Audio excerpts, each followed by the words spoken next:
చూస్తే కొన్ని ప్లాట్స్కి వచ్చేసి దక్షిణ ఆగ్నేయంలో తూర్పు ఆగ్నేయంలో పర్ఫెక్ట్గా అంటే మనం వంట చేసుకునే స్థానంలో లిఫ్ట్ అమర్చేస్తారు.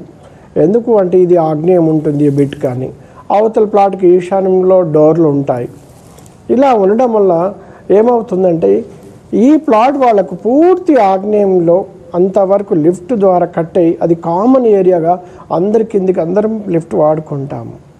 అలా ఉన్నప్పుడు కూడా ఆర్థికంగా అంటే డబ్బుని కోల్పోవడము, జాబ్లో ప్రమోషన్స్ కోల్పోవడము, అలాగే ఒక్కొక్కసారి ఏదో ఒక కారణం చేత జాబ్ నుంచి రిమూవ్ అవ్వడము, అలాగే మనం చూస్తే చిన్నగా ఆస్తులు ప్లాట్స్ కానీ ఏదైనా ఉంటే అవి కూడా చిన్నగా ఏదో ఒక సమస్యల్లో ఇరుక్కోవడము, అవి కూడా ఒక్కొక్కసారి అమ్మేసుకొని కూడా ఖర్చులని వాడుకోవాల్సిన పరిస్థితులను వచ్చేస్తూ ఉంటాయి.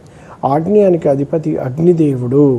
అగ్నిదేవుడు స్థానంలో అగ్నిని రగలాలి. మనకు అగ్ని రగలడం వలన మన శత్రుత్వము నశించిపోతుంటుంది. మన నెగటివ్ ఎనర్జీ మొత్తం అక్కడ కాలి బూడిదైపోతుంది. ఎందుకు అంటే అక్కడ మనం వంట చేయడము అగ్నిదేవుడికి చాలా ఇష్టమైన ప్లేసు. అలాంటి ప్లేస్లో మనం లిఫ్ట్లు వేసుకొని ఇబ్బందులు పడాల్సిన అవసరం లేదు. ఒకవేళ పొరపాటున ఇలాంటి వేసుకొని ఇలాంటి ఫలితాలు ఉన్నప్పుడు వాటిని అష్టదిగ్బంధనంతో కూల్చివేతలు లేకుండా కట్టడి చెయ్యొచ్చు. ఎందుకంటే ఆగ్నేయానికి అధిపతి అగ్నిదేవుడు. అగ్నిదేవుడు వాహనము పొట్టేలు ఒక అమ్మవారి ముందు బలి పశువు. ఎందుకు అంటే మనం కూడా అలా బలి పశువు కాకూడదు. అలాంటి దోషములు పీడింపబడుతూ ఉంటే నిర్లక్ష్యం చేయకూడదు. అలాగే మనం